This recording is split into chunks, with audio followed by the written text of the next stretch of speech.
In 1993, id Software unleashed a force that would shake the gaming world unlike anything before it. Doom was released, and with it, the birth of a new generation.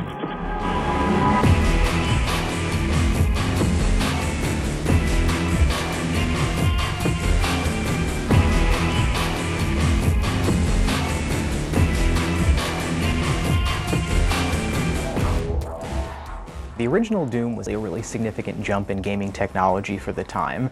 We were making really big strides almost every single game every year. And Doom was a really significant kind of inflection point for things because all of a sudden the world was vivid enough that normal people could look at a computer game and understand what computer gamers were always excited about. With the new Doom game, we've been able to do what I think is one of the most important things for our game engines here, is we've unified the way all of our surfaces and lights interact.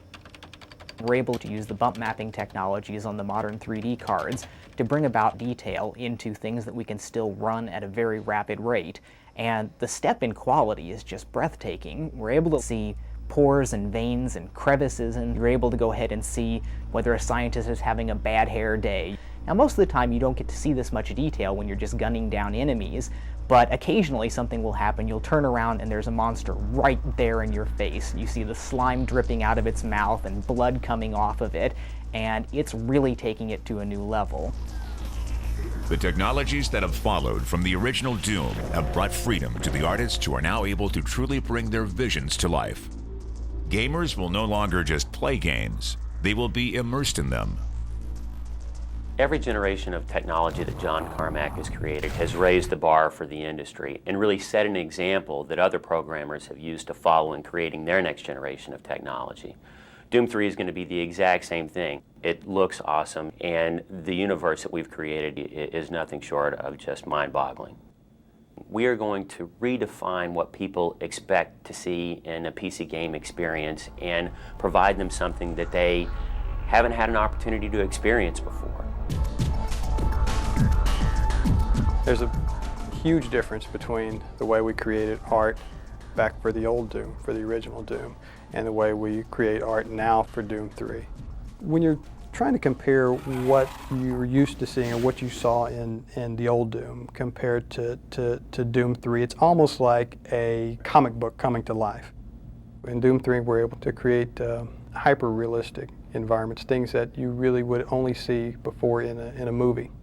When a character passes through the light and the way the light works against the surface and casts a shadow across its own body and casts a shadow on the floor, the type of detail that we're able to achieve with each character begins to feel like you can reach out and actually touch it. It's pretty much the most frighteningly realistic experience that you have inside a game.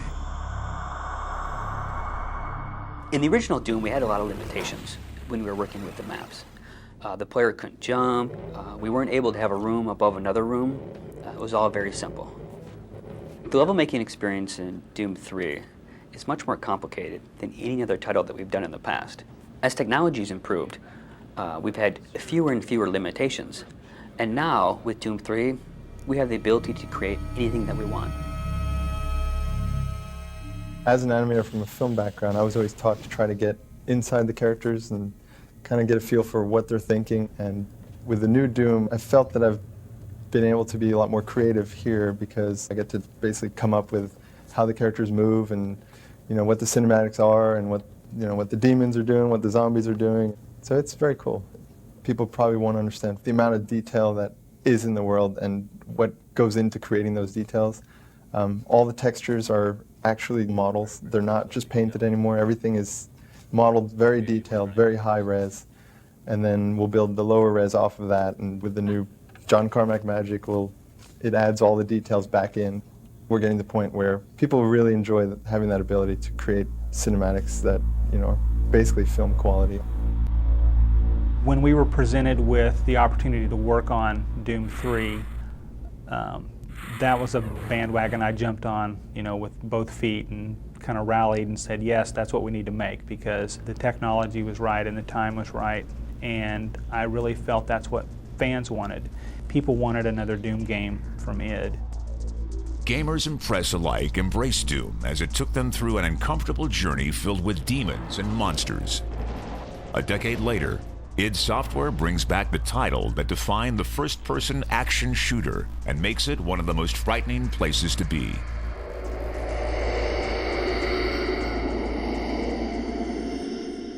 The first time I'd seen Doom and played Doom, it came at a very inopportune time where we were, I just finished the Downward Spiral album, and our keyboard player at the time walked in with the shareware of Doom. That halted any sort of work we were getting done. They put a game out that really catered to my taste. It seemed politically incorrect, and it seemed violent, and it seemed like a game that couldn't have been made by a giant company. It was fun, it was addicting. It really just struck a chord with me. The we don't give a shit attitude, that's one of the things that made it great. When I initially talked to John about the next project he was working on, and it ended up being Doom, I think one of the things that excited me about being involved in it was because games today, the technology allows a much more realistic, immersive environment. From a sound perspective, it's infinitely more creative.